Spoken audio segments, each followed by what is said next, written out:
ल यो चाहिँ पहिला बनाएर पठायो, गाडीमा हालेर गाद्रङ गुद्रङ भएर यो पिसिबी के भयो कसो भयो, एउटा कन्डेन्सर भाँचिरहेको थियो। दोस्रो कुरो ट्रान्सफर्मरमा भोल्टेज सप्लाई आएन 250 भोल्टेज। तेस्रो कुरो भनेको यो इनलेट चल्दैन भनेर आएको, इनलेट चलिरहेछ यी ख्यारा गरिरहेको छ हो। अब यहाँ मोटर कुदिरहेको छ, मोटरको लागि हामीले 3टा सप्लाई दिएको छ हो।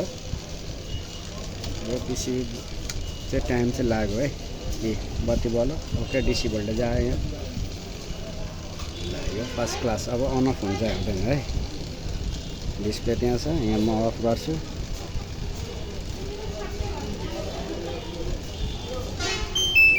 अफ भयो, अन हुन्छ हुँदैन।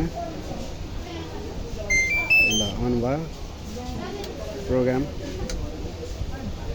ल प्रोग्राम पनि दाब्यो है। प्रोग्राम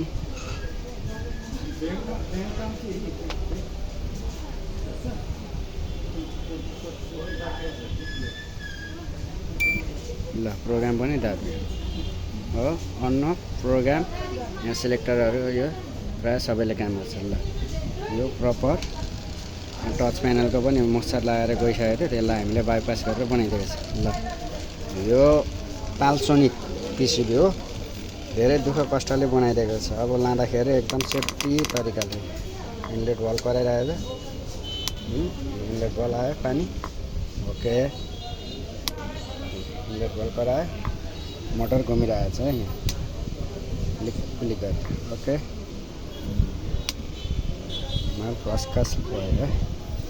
यहाँ बत्ती बल्छ बल्दैन, प्रेसर सेन्सर पुग्यो।